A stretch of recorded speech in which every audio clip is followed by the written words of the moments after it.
से कहा कि भैया तुम तो परिवार में सबसे बड़े हो, यहाँ जब ये क्या करोगे तो देवता भी आएंगे, संत आएंगे, ब्राह्मण आएंगे, नाते रिश्तेदार आएंगे। तो जैसे ही वो आए उनका स्वागत करने का जिम्मा आपका। इसलिए संकेत भी दिया है, हमारे घर में कोई आयोजन हो रहा हो, कोई कौतुक हो रहा हो, कोई उत्सव हो रहा हो, तो उस समय जो परिवार का मुखिया है उसको सबसे आगे होना चाहिए। कोई आया तो उसका सम्मान। और कहीं हमने वहां पर एक छोटे बच्चे को खड़ा कर दिया तो आने वाला भी सोचेगा कि हमारी यही इज्जत है, छोटे से बालक को यहाँ पर खड़ा कर दिया। इसलिए परिवार का जो मुखिया है अभ्यागत का स्वागत उसको करना चाहिए। अर्जुन की ओर दृष्टि डाली भगवान ने, अर्जुन को कहा करे अर्जुन, यहाँ जितने भी देवता संत ब्राह्मण आएंगे उनको कहाँ रहना है, कैसे रहना है, ये व्यवस्था आप। भीम की ओर दृष्टि डाली, मन में भाव आया थोड़ी मोटी बुद्धि के हैं, थोड़ा स्वभाव भी उग्र है, लेकिन भाव आया कि खाता प्रेम से है तो खिलाएगा भी प्रेम से। इसलिए द्रौपदी के साथ रसोई में भेज दिया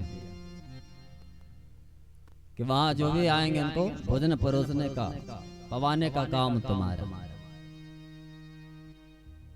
नकुल और सहदेव को वहां यज्ञ की जो समिदाएं हैं, चरों है, उसकी व्यवस्था पर लगा दिया।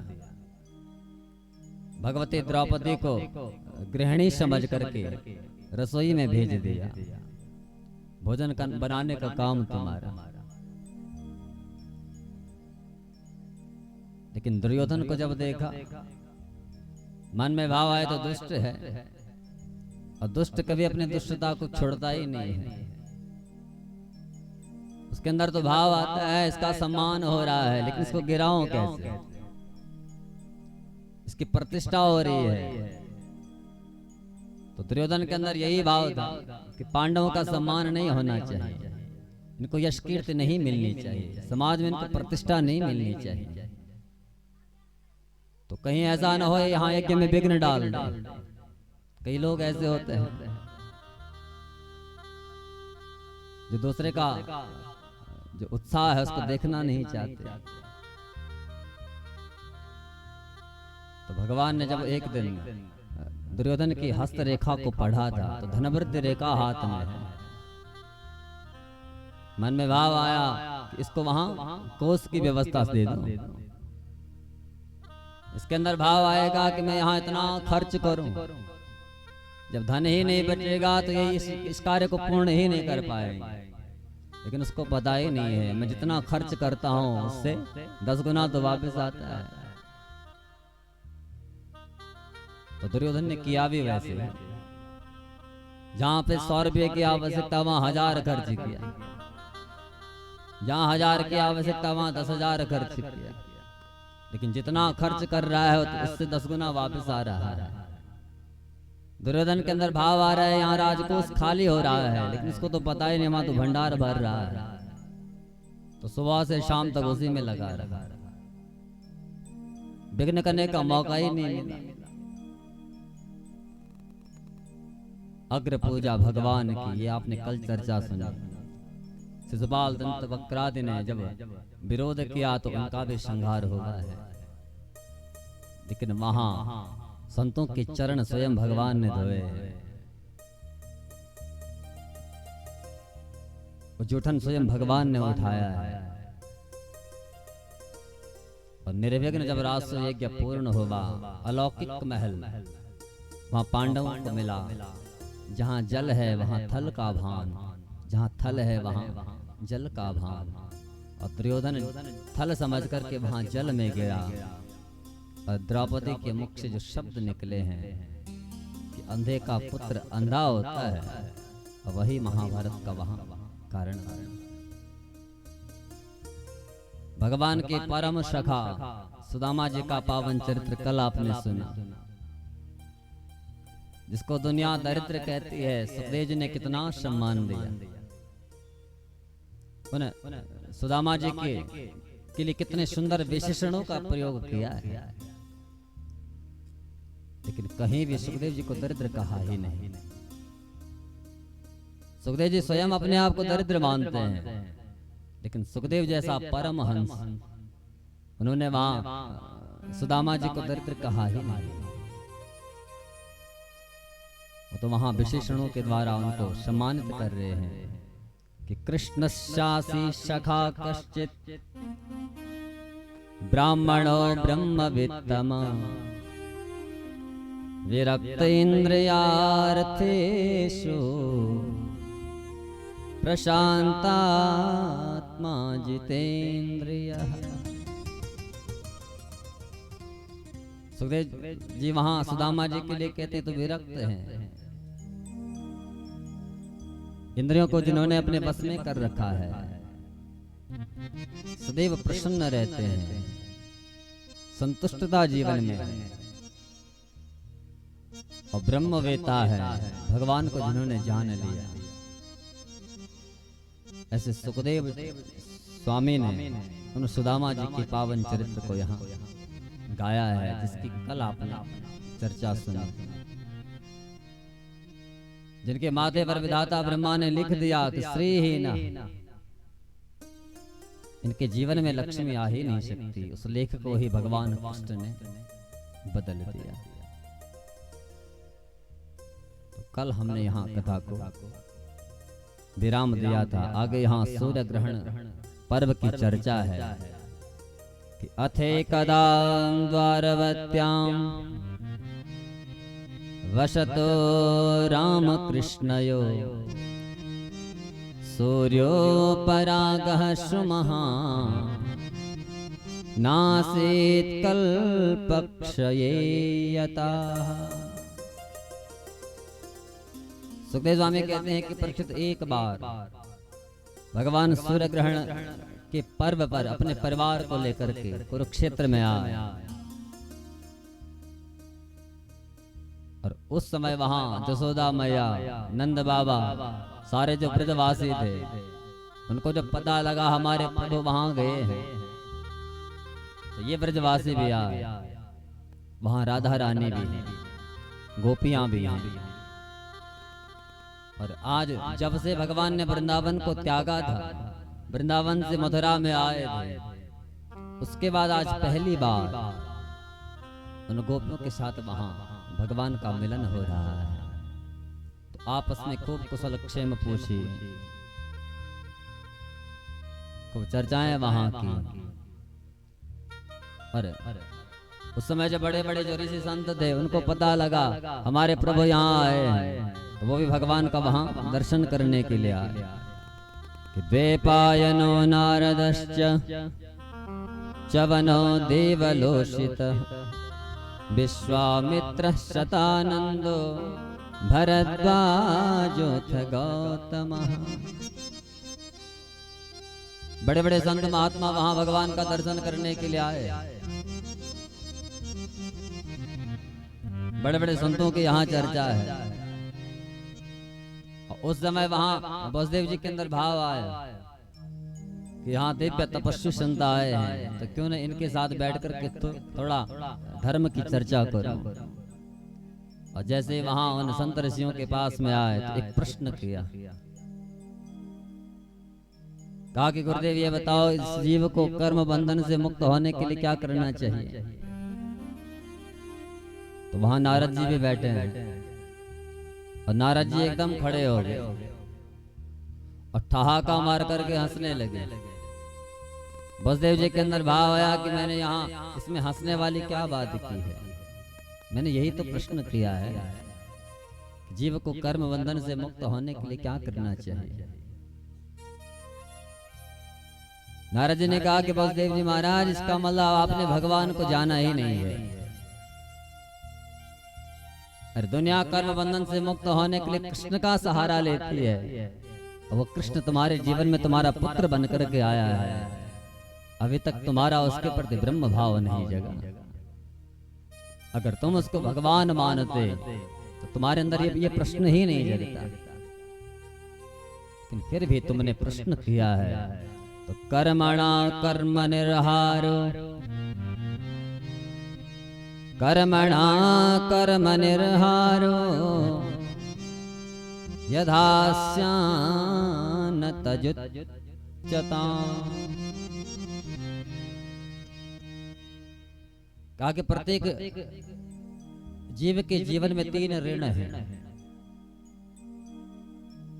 एक है देव ऋण, एक है ऋषि ऋण, और एक है पितृ ऋण।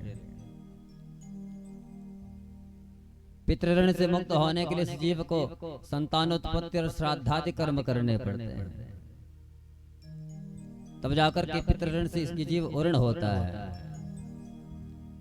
ऋषि ऋण से उर्ण होने के लिए ऐसे शास्त्रों को सुनना पड़ता है। आपने तर्पण में देखा होगा, जब श्राद्ध करते हैं वहां ऋषियों के लिए भी तर्पण दिया जाता है। क्यों? आखिर उनसे हमारा क्या संबंध है? यदि हम कहें कि हमारा गोत्र उन ऋषियों पर चल रहा है, गोत्र तो एक ही ऋषि से चला होगा, तो फिर वहां उतने ऋषियों को हम तर्पण क्यों देते हैं? क्योंकि उन ऋषियों ने कितना रिसर्च किया होगा उस समय, ऐसे दिव्य पुराण बनाए। किसके लिए? हम सब के लिए। अगर उनको मुक्त ही होना होता तो अपना भजन करते और मुक्त हो जाते, लेकिन शरीर को सुखाया, जो अनुभव किया, जो रिसर्च किया, इन पुराणों ने हमारे लिए छोड़ा। हम ऐसे हैं कि हमें पुराणों का भी नाम याद नहीं है। हमारे जो शास्त्र हैं, जो वेद हैं, जो उपनिषद हैं, हमने कभी जानने का प्रयास ही नहीं किया। तो उन ऋषियों का ऋण हमारे ऊपर है। जैसे वैज्ञानिक हैं, खूब रिसर्च करते हैं, और रिसर्च करने के बाद जब वो वस्तु बनकर के तैयार हो जाती है, तब तक तो बुढ़ापा आ जाता है। उन्होंने बनाया, लेकिन अपना शरीर तो गंवाया, और उसका भोग हम कर रहे हैं, लेकिन हमें उनका भी नाम पता नहीं। विचार कीजिए, जिसने गाड़ी बनाई होगी, जिसने हवाई जहाज बनाया होगा, क्या हमको उनका नाम याद है? हम तो वो सुविधा ले रहे हैं, लेकिन जिसने बनाया उसका तो पता ही नहीं। ये ऋण है उनका हमारे ऊपर। और देव ऋण से उर्ण होने के लिए हमें यज्ञादि कर्म करने पड़ते हैं, यज्ञ अनुष्ठान करने पड़ते हैं, तब जाकर के जीव देव ऋण से उर्ण होता है। तो नारद जी ने कहा कि बलदेव जी महाराज, आप पितृ ऋण से भी उर्ण हैं, ऋषि ऋण से भी आप उर्ण हैं। आपने खूब कथाएं सुनी, लेकिन कभी ऐसा यज्ञ नहीं किया है। तो तब बलदेव जी महाराज ने उसी समय भगवान की ही अध्यक्षता में कुरुक्षेत्र में दिव्य यज्ञ किया, और तब जाकर के देव ऋण से उर्ण हुए। आगे यहाँ चर्चा है, भगवान की ही प्रेरणा से अर्जुन के द्वारा वहां सुभद्रा का हरण, श्रुतदेव ब्राह्मण विदेहराज जनक पर भगवान की कृपा, और परीक्षित महाराज का भगवान सुखदेव के चरणों में प्रश्न करना कि भगवान नई सृष्टि को बनाते कैसे हैं। तो सुखदेव स्वामी कहते हैं कि परीक्षित जब प्रलय काल के बाद भगवान उस क्षीर सागर में शयन कर रहे होते हैं, उस समय श्रुतियां भगवान को जगाती हैं। तो यहाँ भागवत जी में 28 श्रुतियां हैं, उनकी यहाँ चर्चा है। वो भगवान को जगाती हैं, भगवान की स्तुति गाती हैं। ये श्रुतियां कहती हैं कि प्रभु जय जय है जय जा, मजित दोष गृभीत गुणा, त्वमसि यदात्मना समवरुद्ध समस्त भग, अग जगदो कषा मखिल शक्त्यवबोधकते क्वचिद जयात्मना चचरतो नुचरे निगमः। इस प्रकार से 28 श्रुतियां भगवान को पुकारती हैं, भगवान की स्तुति गाती हैं और खूब जयकारा लगाती हैं। जय जय है जय जा। भगवान सुनते हैं, भगवान के अंदर भाव आता है यहाँ मेरी जयकारा गा रही है और बाद में मुझे अजित कह करके पुकार रही है। अरे अजित तो वो होता है जिसको कोई पराजित ही नहीं कर सकता, और जिसको कोई पराजित नहीं करता उसकी तो जयकारा लगाने से भी कोई फायदा नहीं है, क्योंकि जयकारा तो वो लगाता है जिसको पता है कहीं ना कहीं मैं हार जाऊं। चुनावों का जब दौर चलता है उस समय चारों ओर केवल जयकारा ही जयकारा, आगे आगे नेताजी, पीछे पीछे समर्थक। क्योंकि उनको हारने का भय है, कहीं ऐसा न हो हम चुनाव हार जाए, इसलिए खूब जयकारा लगाते हैं। तो भगवान श्रुतियों को कहते हैं कि जब मैं पराजित होने वाला ही नहीं, जब तुम मुझे अजित कह करके पुकार रही हो कि मैं अजित हूं, तो फिर मेरी जयकारा क्यों लगा रही हो? श्रुतियां कहती हैं कि प्रभु नाम तो रख दिया अजित, लेकिन हमारे दृष्टि में आप अजित हो ही नहीं। भगवान ने कहा क्यों? बोले इसलिए अजित नहीं हो क्योंकि आप कहते हो कि मैं प्रत्येक जीव के हृदय भवन में बैठता हूं, लेकिन जब हम संसार के जीवों का हृदय भवन देखते हैं तो वहां तो तुम्हारा नाम और निशान ही नहीं है। वहां तो ईर्ष्या, द्वेष, मद, अहंकार सब वहां बैठा हुआ है, तुम कहां हो? अगर तुम वहां होते तो ये चीजें वहां होती ही नहीं। इसका मतलब तुम उनके हृदय में नहीं बैठे हो। कहा कि प्रभु संसार का जीव तो माया में इतना लिप्त हो चुका है, तुम्हें तो भूल बैठा है। हम तुम्हें अजित तब मानेंगे जब तुम अजाम मायाम जही, उस अजारूपी माया का यदि आप संहार कर देंगे, अपने लिए वहां स्थान बना देंगे, स्वयं वहां जाकर के बैठ जाएंगे, तो तब तो हम मानेंगे कि हाँ तुम अजित हो। तो तब भगवान में क्षोभ होता है। क्षीर सागर के मध्य में जहां भगवान शयन करते हैं तब जगते हैं और तब पुनः नई सृष्टि का निर्माण करते हैं। तो इस प्रकार से 28 श्रुतियों ने यहाँ ये बृहद वर्णन है। बाद में यहाँ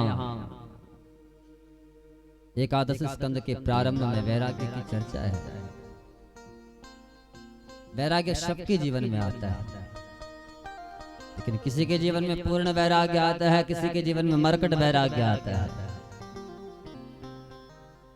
मरकना बंदर का, बंदर की तरह, क्योंकि बंदर बड़ा चंचल होता है।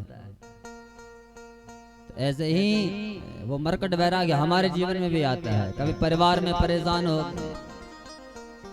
तो मन में भाव आता है संसार में रहना ही नहीं है, और तुरंत घर बार त्याग करके दूर चले गए। वहां जाकर के फिर याद आता है मेरा पोता आ गया होगा, जाने वो क्या कर रहा होगा, फिर उसकी याद सताती है और फिर घर वापस। क्षण मात्र का वैराग्य।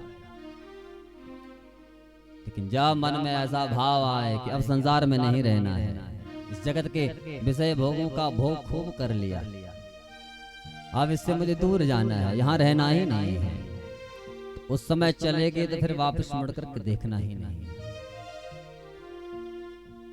क्योंकि जब एक बार वैराग्य की सीढ़ी पर ये जीव चलने लगता है और फिर संसार में आ जाए, फिर तो पतन है। इसलिए जिस समय ऐसा भाव जगे अब संसार में नहीं रहना, इस जगत के जो रिश्ते नाते शरीर से जो संबंध रखते हैं, इनकी जो आसक्ति है, जो अहमता, जो ममता है, इस सबको अब त्याग देना है। तो फिर तो केवल भगवान ही याद होना चाहिए। आगे फिर यहाँ चर्चा। एक दिन द्वारिका में कुछ संत आए और भगवान के उस राजमहलों के बाहर एक सुंदर बाग है, उसमें बैठे हैं कि विश्वामित्रोषितः कर्णवो, विश्वामित्रोषितः कर्णवो दुर्वासा भृगुरंगिरा कश्यपो वामदेवोत्री वसिष्ठो नारदादयः। विश्वामित्र जी हैं, कण्व जी हैं, कश्यप जी हैं, अंगिरा ऋषि हैं, वामदेव जी हैं, नारद जी हैं, दुर्वासा जी हैं। उस बाग में बैठे हैं, चर्चा चल रही है, धर्म की चर्चा चल रही है। तब तक भगवान के जो पुत्र पौत्र थे उनके अंदर भाव आया, थोड़ा इनकी परीक्षा ले लें। तो कई लोगों का आपने स्वभाव देखा होगा, उनको उस बात का पता है और फिर भी पूछते हैं। तो सुखदेव स्वामी कहते हैं कि परीक्षित उस परीक्षा के भाव को मन में रख करके भगवान के जो जाम्बवती नाम की पत्नी है, उनके पुत्र हैं श्याम, जिनका स्वरूप ऐसा लगता है अर्धनारीश्वर का। उनको पहनाई साड़ी, पेट में कपड़ा लपेट दिया और घूंघट उड़ा करके जैसे उनके उन ऋषियों के सामने लेकर के आए और ऋषियों से पूछा कि महाराज हमारे परिवार की नई बहू है, आप ये बताओ इसके पेट से पुत्र आएगा कि पुत्री आएगा। तो वहां दुर्वासा जी है। दुर्वासा जी ने जो चिंतन किया, तो चिंतन में क्या पाए, तो हमसे छल कर रहे हैं, तो हमारी परीक्षा लेना चाहते हैं। ये तो भगवान का पुत्र है श्याम। तो बड़े कुपित हुए, संतों की परीक्षा ले रहे हो। तो कुपित होकर के कहा कि इसके पेट से मूसल निकलेगा और मुसलम कुलनाशन, वही मुसल तुम्हारे कुल का संहार करेगा। इतना भयभीत हो गए, तुरंत वो साड़ी फेंक डाली, पेट का जो कपड़ा था उसको निकाला और वहां अंदर से एक मुसल का पिंड, लेकिन डर के मारे भगवान के पास में नहीं आए, वसुदेव जी के पास में गए।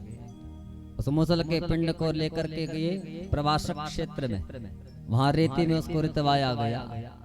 जितने कण धरती पर पड़े उतने वहां पटेर का नाम घास उग गए। अंत में कील शेष बची, उसको समुद्र में फेंक दे। एक मछली ने उसको निगल लिया, मछुआरे ने मछली को पकड़ लिया और उस मछली के पेट से वही कील बाहर निकली और मछुआरे ने वो कील बाण पर लगा।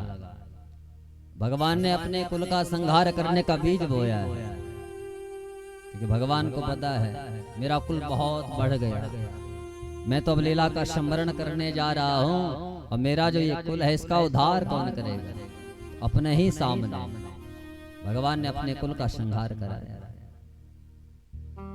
सुखदेव स्वामी कहते हैं कि परीक्षित यहाँ अपने कुल को श्रापित करके आगे यहाँ चर्चा है कि एक दिन नारद जी जब द्वारका में आए तो यहाँ आकर के वसुदेव जी ने नारद जी के चरणों में 9 प्रश्न किए और उन 9 प्रश्नों का उत्तर नारद जी ने नवयोगेश्वर संवाद के रूप में यहाँ वसुदेव जी महाराज को दिया है।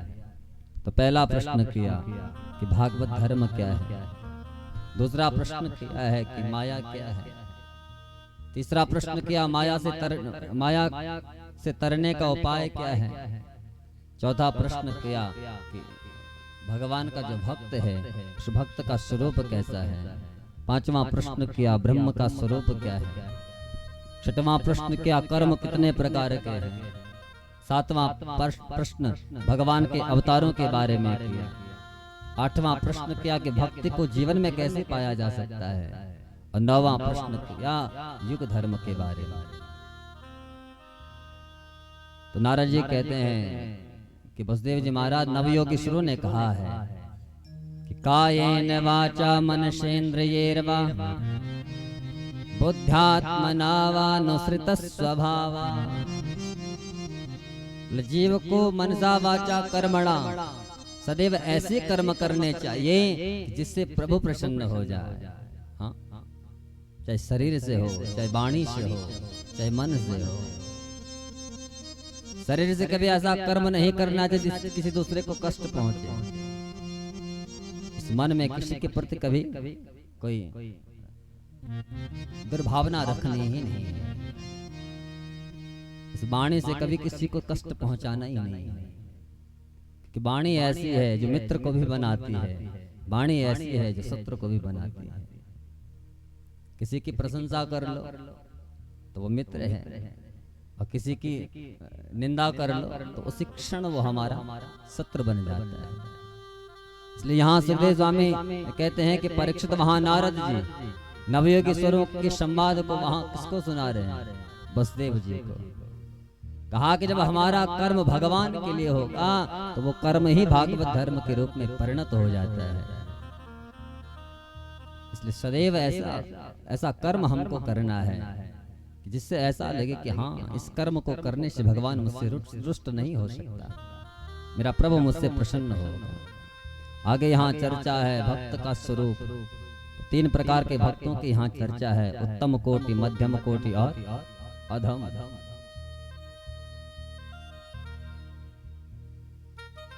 जो केवल भगवान को अपना माने, उत्तम। जो भेद बुद्धि रखे, मध्यम। और जो माने ही ना, जो भगवान को केवल तर्क का विषय माने, इसकी हमने द्वितीय दिवस में चर्चा की है। आगे यहाँ माया, बोले माया क्या है? बोले माँ मने नहीं, या मने जो है ही नहीं। ये संसार था नहीं, माया ने दिखाया। भगवान है, माया ने उसको छुपाया। तो जो है नहीं उसको दिखा दे, जो है उसको छुपा दे, उसी का नाम तो माया है। जो भगवान हर क्षण हर क्रिया में, पुरंजनोपाख्यान भागवत जी में है, जो अभिज्ञात के रूप में हमारे जीवन में है, लेकिन वो देख ही नहीं रहा है, उसको हम समझने का प्रयास ही नहीं कर रहे। तो जो है उसको जो छुपा दे, जो नहीं है उसको दिखा दे। इस संसार के नाते हमारे अपने नहीं हैं। अगर अपने होते तो हमें छोड़कर के क्यों जाते हैं? कभी चिंतन नहीं किया? अगर संसार के रिश्ते हमारे अपने होते तो हमारे पिता हमको छोड़कर के क्यों चले गए? हाँ? जो अपना है उसको तो हम भूल बैठे हैं, जो अपना है ही नहीं उसको याद करते हैं, उसके लिए रोते हैं। इसलिए हमने द्वितीय दिवस आपको सुनाया कि भागवत की कथा 3 वस्तुओं का बोध कराती है, जो वास्तव वस्तु है। वास्तवो जीवः, वास्तवी माया, और वास्तवम जगत। जब हम माया को समझ जाएंगे, जीव को समझ जाएंगे, इस संसार को समझ जाएंगे, तभी तो उद्धार होगा। न हम अपने आप को समझे कि हम यहाँ क्यों आए हैं, केवल एक दूसरे की निंदा करने के लिए, एक दूसरे को भ्रमित करने के लिए। अभी कौन चर्चा कर रहा था कि हवन वहां पर हुआ तुम्हें फल नहीं मिलेगा? कौन कह रहा था? हाँ, ऐसे भ्रमित करने वाले लाखों मिलते हैं। अरे वहां गौ तीर्थ में इतना सुंदर हवन हो रहा है, गाय ही तो पितरों का तारण करती है, और दूसरे को वहां भ्रमित कर रहे हैं, इतना बड़ा यज्ञ कर दिया तुम्हें फल ही नहीं मिलेगी। कोई बात हुआ? हाँ? आप बाहर बसे हैं, वो तुम्हारी अपनी भूमि है। वहां आप जो कर्म कर रहे हैं वो तुम्हें नहीं मिल रहा है। ऐसी छोटी बुद्धि। जिसके बाद यहाँ इतना स्थान नहीं होगा वो कहाँ करेगा?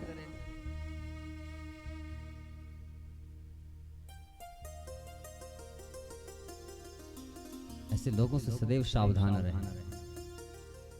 चाहे किसी ब्राह्मण ने भी कहा हो या कोई हमारे नाते, सब तो अपने ही हैं। भ्रमित नहीं करना चाहिए। इतना सुंदर यज्ञ 7-8 दिन का बड़े आनंद से निकला, और अंत में एक छोटी किसी बात को आप मन में बैठा देंगे, फिर उसका क्या फल मिलेगा? जिसने कहा उसको ही क्या फल मिलेगा सुनने को? ये तो सारा तीर्थ है, केवल यही स्थान तीर्थ नहीं है। ये पूरा बेंजी जो ग्राम है हमारे यहाँ, तो क्या है, भागवत जहाँ विराजित हो जाते वो तीर्थ स्थल बनता है। तो केवल यही तीर्थ नहीं है, तो पूरा गांव ही तीर्थ बना हुआ है, तो कहीं भी करो। ये तो विद्वानों की भूमि है, हाँ, और मेरे तो गुरुजनों की भूमि है। मुझे तो आपके सामने बोलना भी नहीं चाहिए, आप तो मेरे लिए पूजनीय है।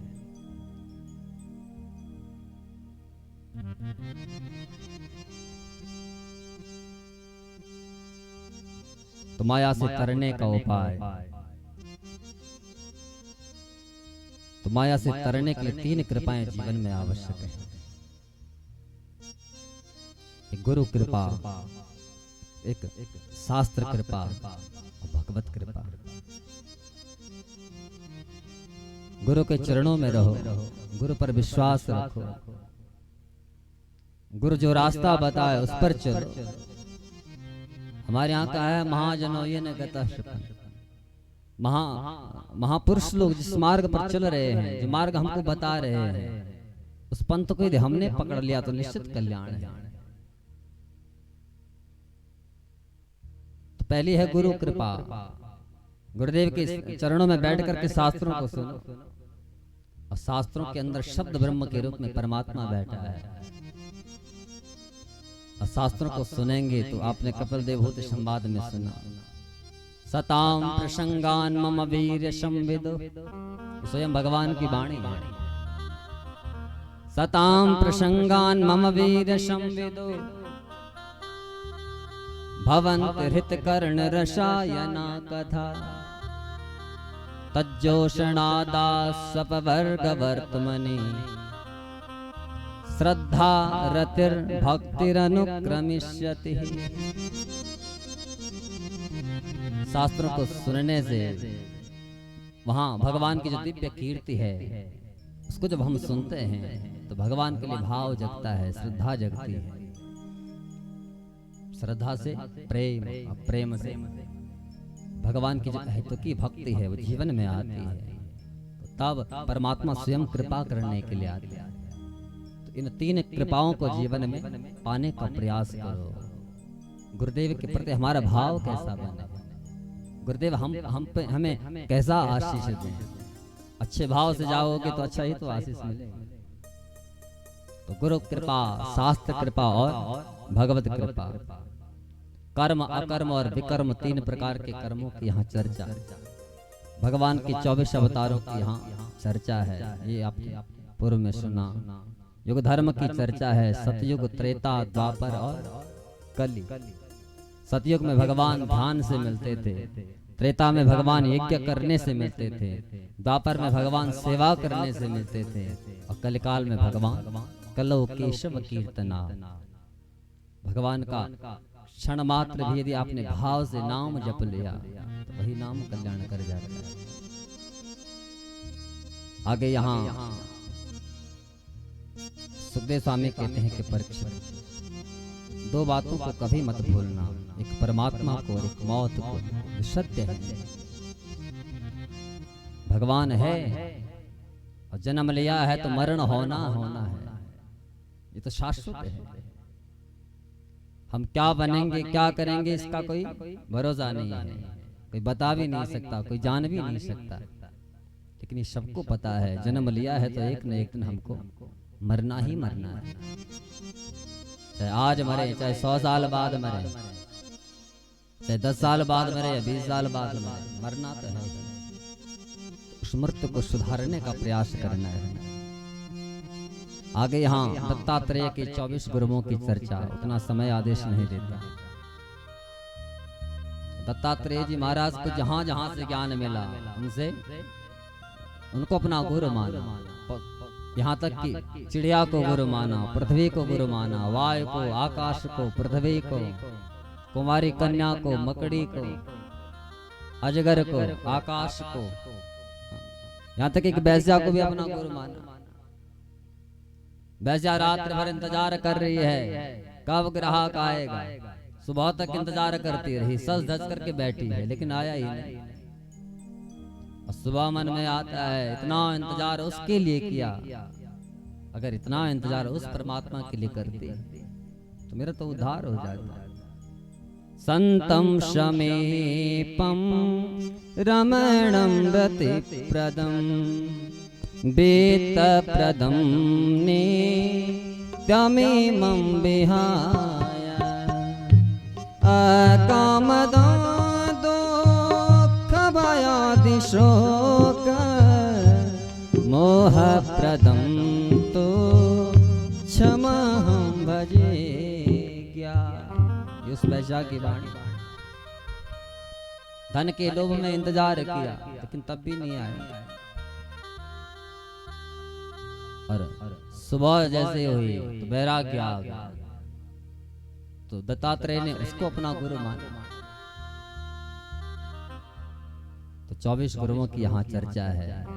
भ्रमरी कीट को, कबूतर को, ये दिव्य चर्चाएं यहाँ सुखदेव स्वामी ने राजा परीक्षित से की हैं। बाद में यहाँ वर्णन आया है कि भगवान उद्धव को सांख्य का उपदेश देते हैं। पंच कर्म इंद्रियां क्या है, पंच ज्ञान इंद्रियां क्या हैं, पंच तन मात्राएं क्या हैं, पंच महाभूत क्या हैं, मन बुद्धि चित्त और अहंकार 24 तत्वों का पृथक वर्णन यहाँ भगवान ने उद्धव से किया। और उद्धव से कहा कि अरे उद्धव, अगर मुक्त होना चाहते हो, अपने जीवन में ज्ञान का प्रकाश चाहते हो, तो सबसे पहले भक्ति का पात्र बनाओ। उस भक्ति रूपी पात्र में वैराग्य रूपी तेल को डालो, ज्ञान रूपी बाती को उस तेल में डुबो करके उस पात्र में रखो, श्रद्धा रूपी सलाई से उस बाती को जलाओ, तुम्हारा कल्याण हो जाएगा। दिव्य उपदेश देकर के उद्धव जी को बद्रिकाश्रम की ओर भेजा। और इधर भगवान अपने यादवों को लेकर के प्रभास क्षेत्र में गए, क्योंकि भगवान स्वधाम जाना चाह रहे हैं। यादव वहां आए तो मदिरा पे, उसमें तो कलह बैठता है, तो आपस में लड़ने लगे। वही पटेरे का नाम की जो घास, तो मोसल को जहां रितवाया गया था, सब ने वही निकाली, एक दूसरे पर प्रहार करने लगे। भगवान के सामने ही वहां यादव वंश नष्ट होता रहा। बलराम जी ने देखा कृष्ण स्वधाम जा रहा है और उस वियोग को मैं सहन नहीं कर पाऊंगा, इसलिए भगवान से पहले ही रामा समुद्र वेलाया योगमास्थाय पौरुषम। बलराम जी समुद्र में गए और जल समाधि ली। इधर देखते ही देखते यादव वंश नष्ट होता रहा। वही व्याध आया जिसने उस कील को बाणों में लगा रखा था। भगवान वहां एक चरण के ऊपर दूसरा चरण रख करके लेटे हुए हैं, और भगवान के जो चरण तलवे हैं उसमें रक्त लालिमा है। और इस व्याध ने देखा, इसको लगा वहां कोई हिरण बैठा है, और वही बाण निकाला जिस पर वो कील लगा रखी थी। जो बाण मारा वो भगवान के चरणों में लगा। दौड़ा दौड़ा गया तो वहां जाकर के क्या देखता है, वहां हिरण नहीं, मां तो भगवान बैठे हैं। भगवान के चरणों में लेट गया, कहा कि प्रभु ये दास तो आपका अपराधी है। भगवान ने कहा चिंता मत, मम इच्छा कह दीन दया। तो मेरी इच्छा है कि पूर्व जन्म में तो बाली था, सुग्रीव का भाई, हाँ? वहां मैंने तुझे छुप करके मारा था, ये ऋण मेरे ऊपर, आज मैं उस ऋण से भी ऋण हो चुका हूँ। देवता समझ गए भगवान स्वधाम के लिए तैयारी कर रहे हैं। तो मानो उस समय सभी देवता भगवान का आवाहन कर रहे हो कि हमारे हमारे लोगों को आ जाओ, लेकिन भगवान कहीं नहीं। संत कहते हैं भगवान ने शरीर का तेज भागवत में विराजमान किया और दृश्य हो गए। सुखदेव स्वामी कहते हैं कि परीक्षित इस प्रकार भगवान धरती पर आए, दिव्य लीलाएं की, कंस जैसे पापी का संहार किया, जगत को प्रेम का दिव्य दान दिया, अपने कुल का संहार करके भगवान सुधाम के लिए चल पड़े। यहाँ ये चर्चाएं आगे, यहाँ कलिकाल के राजाओं की भी चर्चा है।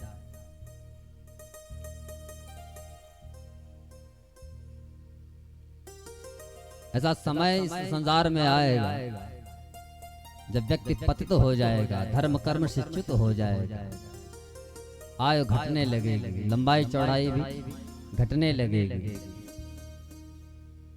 ये जो अजनाब खंड है वो खंड खंड में परिवर्तित होता रहेगा। सब हो रहा है, अनेकानेक स्टेट बने, हाँ? जिले बन गए, राजनेताओं के हाथ में देश आ गया। और जब राजनेताओं के हाथ में देश आएगा तो इसका पतन भी तो होना है, क्योंकि स्वार्थ के लिए राजनीति है। सारी चर्चाएं हमारे यहाँ शास्त्रों में गाई है, वो सब वर्तमान में हो रहा है। शास्त्र बारंबार कह रहे हैं कि ये अच्छा नहीं है, लेकिन फिर भी उनको मान नहीं रहे हैं। उसका दुष्परिणाम भी हम सब के सामने है। यहाँ लिखा है कि एक समय ऐसा आएगा कि इस जीव को मिर्च के पौधे पर चढ़ने के लिए भी सीढ़ी का प्रयोग करना पड़ेगा। इसका मतलब इतना हम नीचे गिर जाएंगे, आए भी घटती चली जाएगी, लंबाई चौड़ाई घटती चली जाएगी। मिर्च का पौधा कितना होता है, उस पर भी चढ़ने के लिए सीढ़ी का हमको प्रयोग करना है। दिव्य चर्चा सुनाने के बाद यहाँ सुखदेव स्वामी ने राजा परीक्षित से कहा, अरे परीक्षित, मैंने इतने दिनों से यहाँ बैठ कर के तुझे भगवान की दिव्य कथा सुनाई है, तो क्या तू बता तू मरेगा? परीक्षित को पल नहीं लगा, कहा कि प्रभु मैंने जन्म ही कब लिया है कि जो मैं मरूं। भगवान ने कहा बस इस भाव को ही मन में रखना, क्योंकि जो आत्मा है वो आत्मा तो अमर है। न तस्य रोगो न जरा न मृत्यु। जैसे भगवान को रोग नहीं रखता, कोई इनको मार नहीं सकता, ऐसे ही जो आत्मा है वो आत्मा भी तो वही है, वही चिदंश तो है। उसको कोई मार नहीं सकता, कोई काट नहीं सकता। आज इस शरीर में है, कल इस शरीर को त्याग देगी, हाड़ मांस की काया नष्ट हो जाएगी, वो दूसरे शरीर को पकड़ लेगी। तो सुखदेव जी बड़े प्रसन्न हुए। और बाद में यहाँ भागवत के दिव्य श्लोकों का गान करते हुए सुखदेव जी जाने लगे। तो राजा परीक्षित ने सुखदेव जी का टीका किया और विदा किया। भागवत जी के श्लोकों का गान करते करते शुक्र ताल से बद्रिकाश्रम के लिए सुखदेव जी चले। इधर राजा परीक्षित कुटिया में बैठे हैं। वर्णन है कि उस समय जब तक्षक आ रहा था उस हाड़ मांस की काया को नष्ट करने के लिए, तो एक कश्यप नाम के ऋषि थे, उन्होंने रोक दिया। कहाँ जा रहे हो? बोले वहां परीक्षित को श्रृंगी ऋषि का श्राप है, आज 7वां दिन है, उनका दंशन करना है। कश्यप जी ने कहा तुम उनका दंशन करोगे, मैं तो उनको जीवित कर दूं। क्या प्रमाण है, मैं कैसे मान लूं? तो पास में एक हरा भरा वृक्ष था, तो कहा इसका दंशन करो। तो जैसे ही कश्यप वहां इस तक्षक ने उस हरे भरे वृक्ष का दंशन किया, वो एकदम सूख गया। कश्यप जी ने अपनी विद्या के द्वारा पुनः उनको हरा भरा कर दिया। तो तक्षक समझ गया ये संत की वाणी को सिद्ध होने नहीं, पूर्ण होने नहीं। खूब समझाया, कहा मैं तो वहां केवल एक संत की वाणी को सिद्ध करने के लिए जा रहा हूं। तो तब मान जिस कुटिया में बैठे थे वहां पहुंचे। और सत्य धातु यह है, परीक्षित तो वैसे ही कथा को सुनते सुनते भगवान के दिव्य धाम को चले गए, लेकिन केवल उस हाड़ मांस की काया का वहां टेंशन नहीं।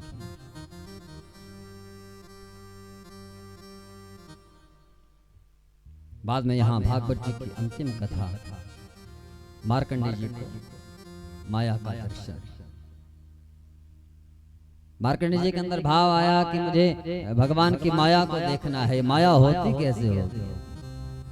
एक दिन अपने आश्रम पर बैठे हैं, चिंतन कर रहे हैं, और चिंतन में ही भगवान को कह रहे हैं कि प्रभु आपकी जो माया है उस माया को देखना चाहता हूं।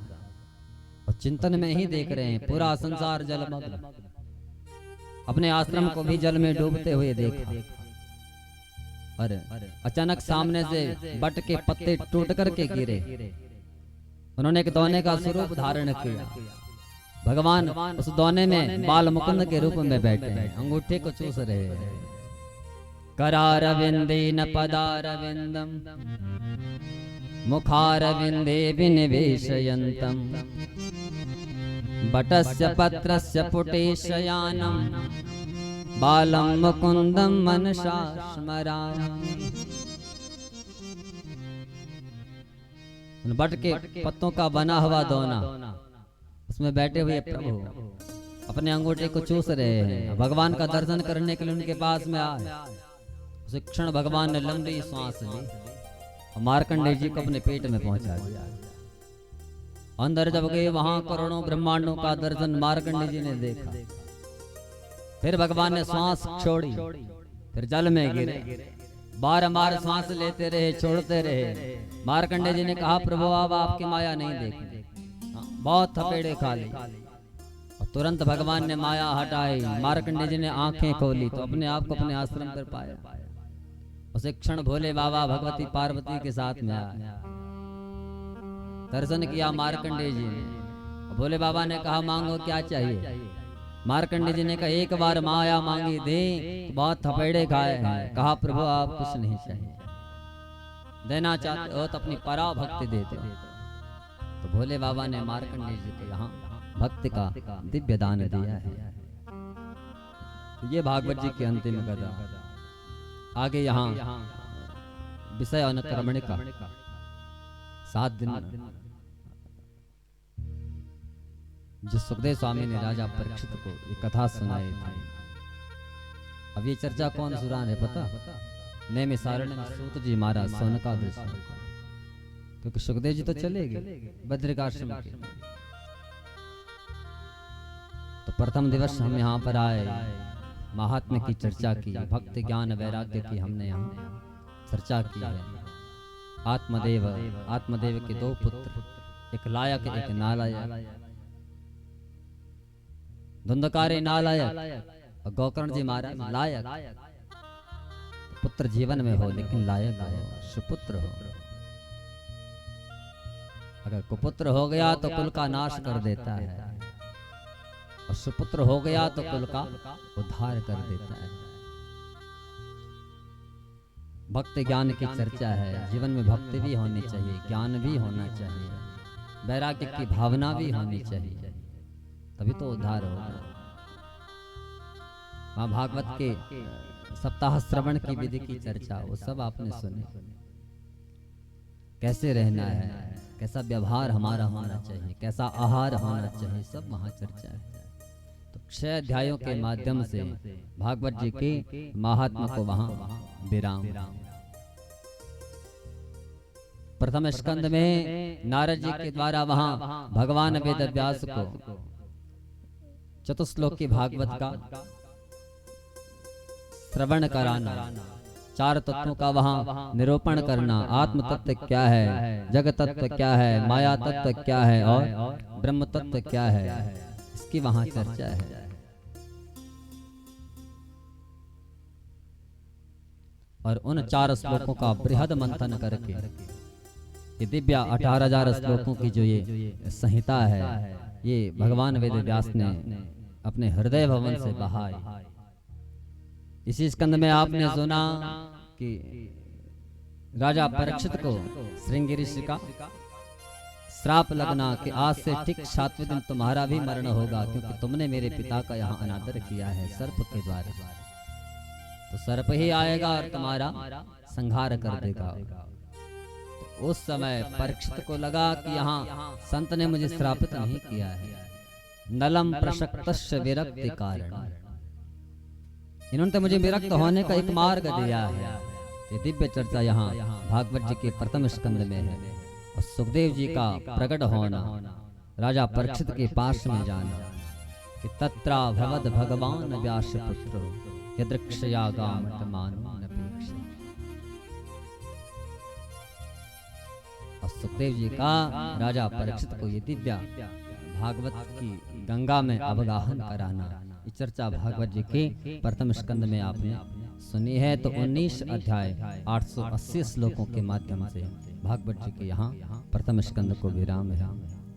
हमारे बीच में वरिष्ठ पत्रकार श्री हरीश गोसाई जी और वरिष्ठ पत्रकार श्री अनुसया प्रसाद हलासी जी पहुँचे हैं। तो आपका व्यासपीठ से बहुत बहुत स्वागत है और अभिनंदन है।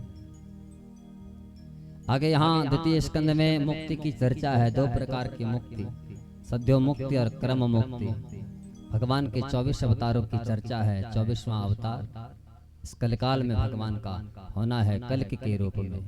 तो यहाँ दिव्य चर्चा भागवत जी के द्वितीय स्कंद में है। तो 10 अध्याय 400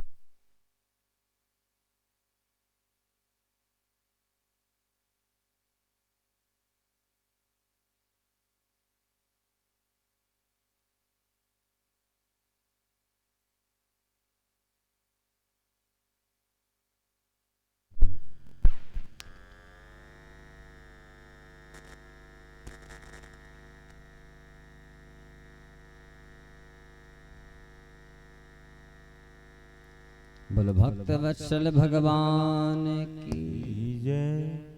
आगे तृतीय स्कंद में यहाँ ब्रह्मा जी के द्वारा सृष्टि को बना भगवान नारायण के नाभि कमल से ब्रह्मा का प्राकट्य है और ब्रह्मा ने सृष्टि को बनाया कैसे, इसकी हमने आपको चर्चा सुनाई है।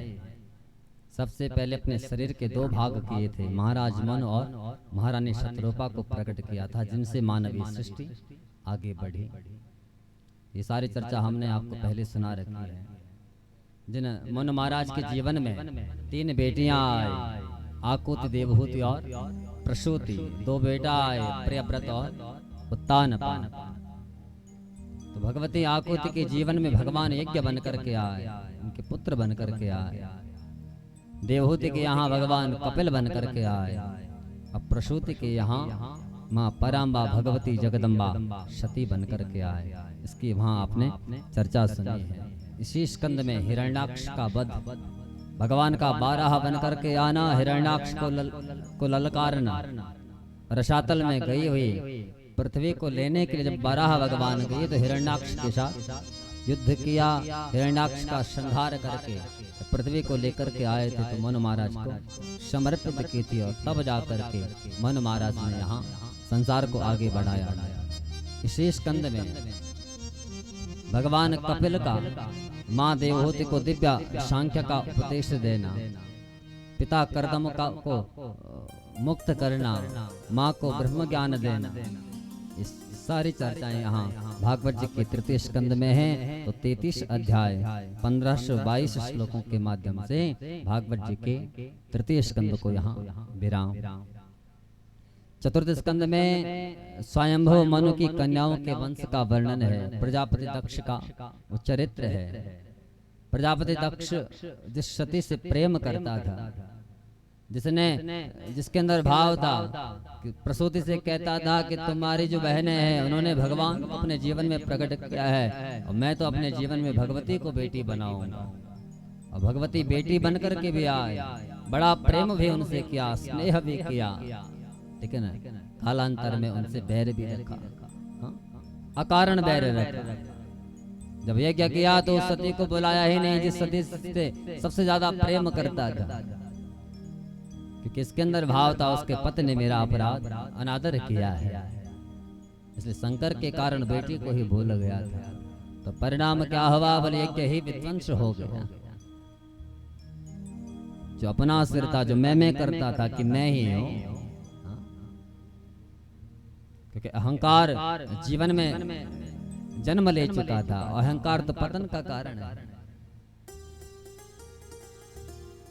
इसलिए व्यक्ति के जीवन में वैभव आ जाए, ज्ञान आ जाए, तो विनम्रता भी आनी चाहिए।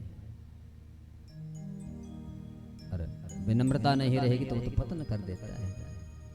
तो दक्ष प्रजापति के साथ ऐसे ही हुआ। बाद में भगवान के द्वारा वहां यज्ञ की पूर्ति कराई गई। ध्रुव जी का पावन चरित्र अबोध अवस्था में भगवान को जिन्होंने पा लिया, पुरंजनो पाख्यान, जहाँ अविज्ञात बनकर के भगवान जीवन में आते हैं, उसकी वहाँ चर्चा है। 31 अध्याय 1595 श्लोकों के माध्यम से भागवत जी के चतुर्थ स्कंद को यहाँ विराम है। पंचम स्कंद में प्रियव्रत का चरित्र है, राजा नाभि का चरित्र है, और भरत जी के द्वारा राजा रहोगण को दिव्य भवाटवी का वर्णन, दिव्य ब्रह्मत्व का उपदेश देना, ये सारी चर्चा भागवत जी के पंचम स्कंद में 26 अध्याय 1261 श्लोकों के माध्यम से भागवत जी के पंचम स्कंद को विराम है। षष्टम स्कंद में प्रवेश है, यहाँ अजामिलोपाख्यान। भागवत जी के षष्टम स्कंद को पुष्टि स्कंद कहा है, पोषण स्कंद कहा है। और सबसे पहले यहाँ नाम की चर्चा है। नाम जीवन में नहीं आएगा तो नामी तक नहीं पहुंच सकते। इसलिए ये राम से बड़ा राम का नाम, पहले नाम पर विश्वास होना चाहिए। नल नील का राम पर विश्वास था, उस नाम पर विश्वास था। परिणाम वहां जिस पत्थर पर नाम का नाम लिखा वो पत्थर वहां तैरने। तो जब राम के नाम को नहीं समझ पाओगे तो राम को क्या समझोगे। इसलिए पहले नाम को समझना है, नाम पर विश्वास, नाम पर श्रद्धा, नाम पर भाव, तब जाकर के नामी की जो कृपा है उसको जीवन में आप पा सकते हो। ये सारी चर्चा यहाँ भागवत जी के षष्ठम स्कंद में है। वृतासुर का चरित्र है, जाति का राक्षस, लेकिन मरते समय भगवान की स्तुति गाता है। भगवान को कहता है कि प्रभु एक कृपा चाहता कि मुझे संतों के चरणों में भेज देना, मेरे अंदर कांत भाव जगा देना। अहम हरे तव पादे कमूलम दासानुदासो भवितास्मि भूयः। मुझे अपने दासों का दास बना देना, बाकी उस आपसे कुछ नहीं मांगता। न नाक पृष्ठम न च पारमेष्टम, न वैभव चाहिए, न रिद्धि चाहिए, न सिद्धि चाहिए, लेकिन एक भाव, प्रियम प्रियेव विश्रुतम विशृणा। जैसा भाव पत्नी पति के प्रति रखती है, ऐसा ही भाव चाहता हूँ कि हर क्षण हर क्रिया में यहाँ केवल आप बैठे रहे, केवल आपका चिंतन होता रहे, बाकी प्रभु मुझे और कुछ नहीं चाहिए। तो तब भगवान ने इसको मुक्त किया है। तो 19 अध्याय 943 श्लोकों के माध्यम से भागवत जी के षष्ठम स्कंद को विराम है।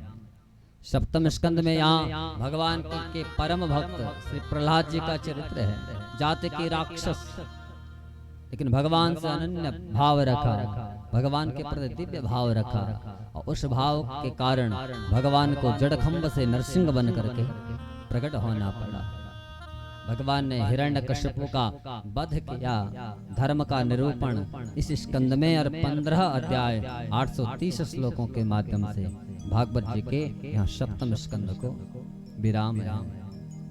अष्टम स्कंद में यहाँ प्रवेश है, मनमंत्रों की चर्चा, गजेंद्र मोक्ष का यहाँ वर्णन है, समुद्र मंथन की चर्चा, 14 रत्नों की प्राप्ति, और भगवान का 12 वामन बन करके आना, देवताओं का कार्य सिद्ध करना, ये सारी चर्चा भागवत जी के अष्टम स्कंद में। तो 24 अध्याय 1044 श्लोकों के माध्यम से भागवत जी के यहाँ अष्टम स्कंद को विराम है।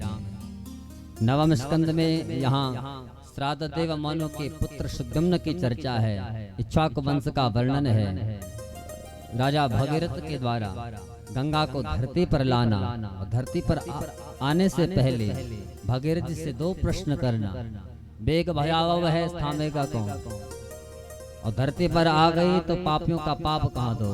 दुनिया तो स्नान करने के लिए आए, बड़े बड़े पापी इस धरती पर रहते हैं, जब मुझमें स्नान करेंगे तो उनका पाप मैं कहाँ दूंगी, मैं तो अपवित्र हो जाऊंगी।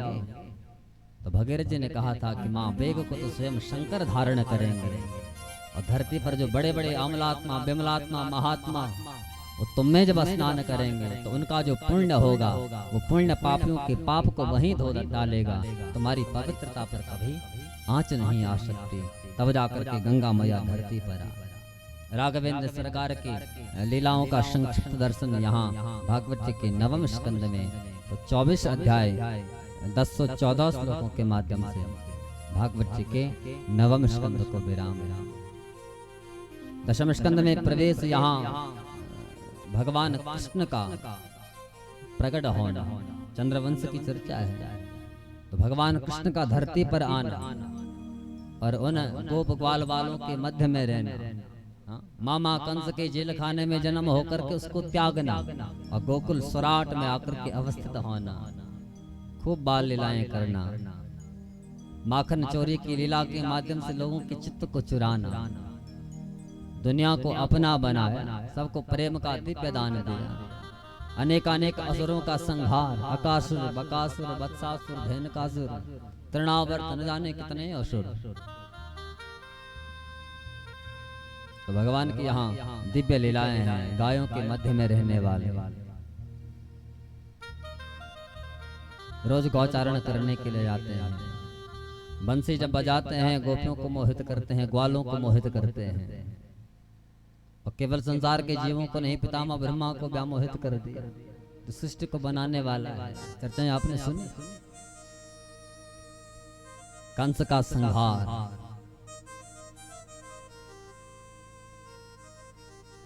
भगवान के 16,108 विवाह, उसकी चर्चा, बृहद परिवार, उसकी चर्चा,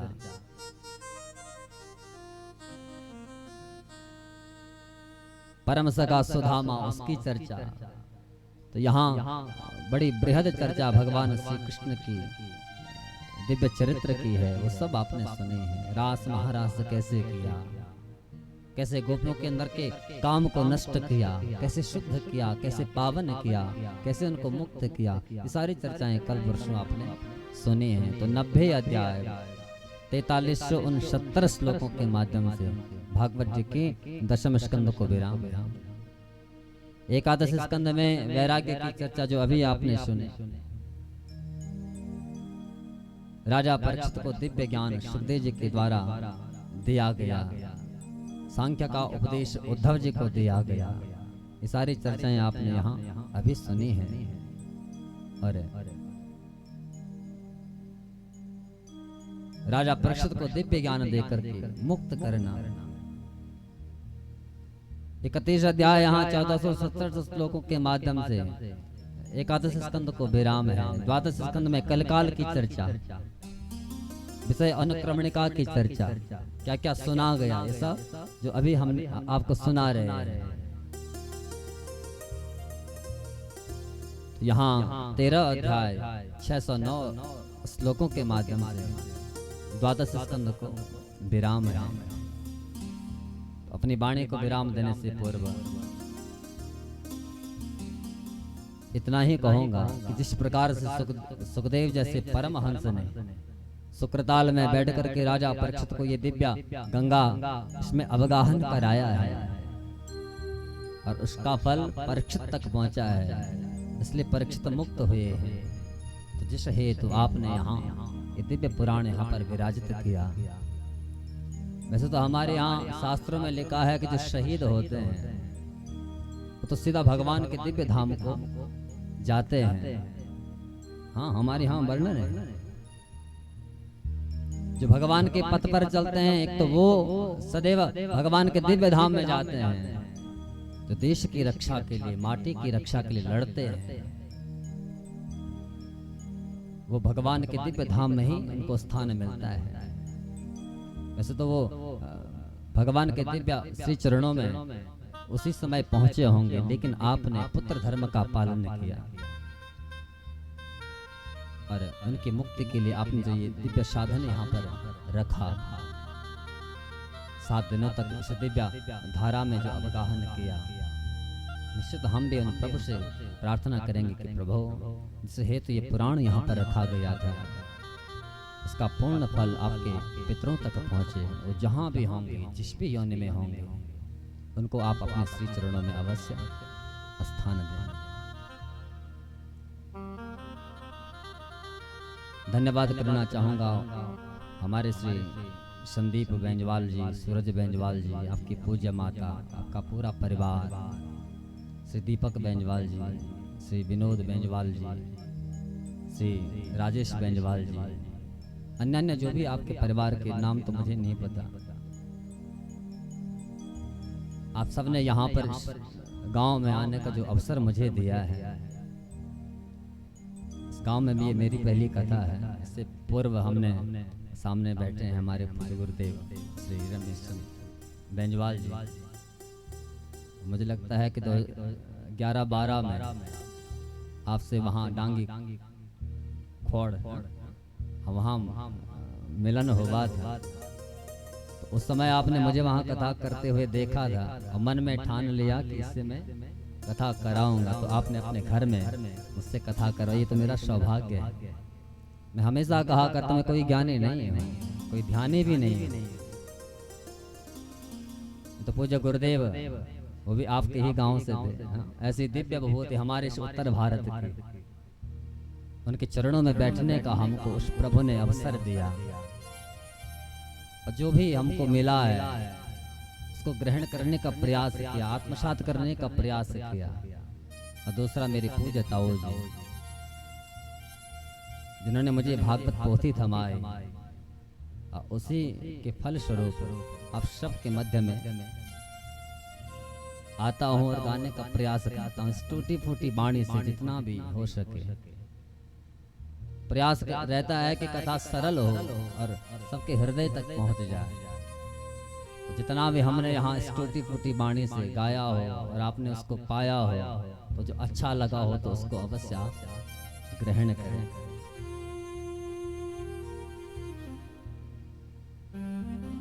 धन्यवाद के पात्र है हमारे सभी आचार्य जन, सभी मुझसे बड़े हैं, श्रेष्ठ हैं, मेरे लिए पूजनीय भी हैं। हमारे श्री डॉक्टर साहब श्री वशिष्ठ जी, आचार्य श्री आशुतोष वशिष्ठ जी, हमारे पांडे जी और हमारे ससुर जी समय यहाँ पर दिख नहीं रहे और बड़े जिज्ञासु हैं। अभी कल मैं एक पुस्तक देख रहा था, गायत्री की जो महिमा है उसका दिव्य संकलन आपने किया है। विष्णु सहर्ष नाम पर बृहद चर्चा वहाँ बैठे होंगे। इस क्षेत्र के होने के न होने के बाद भी आपके अंदर ऐसा भाव इन पुराणों के प्रति और ऐसा आपने जो संकलन किया है, बड़े तपस्वी भी हैं, बैठते हैं तो फिर उठते भी नहीं हैं। आप सबके श्री चरणों में, आप मुझसे बड़े हैं इसलिए प्रणाम है, क्योंकि ऐसे व्यासपीठ की मर्यादा है, लेकिन फिर भी आप मुझसे ज्येष्ठ हैं, श्रेष्ठ हैं। सुखदेव जी तो चले गए, अब व्यास नहीं, हाँ, तो व्यवहार है आपका और हमारा।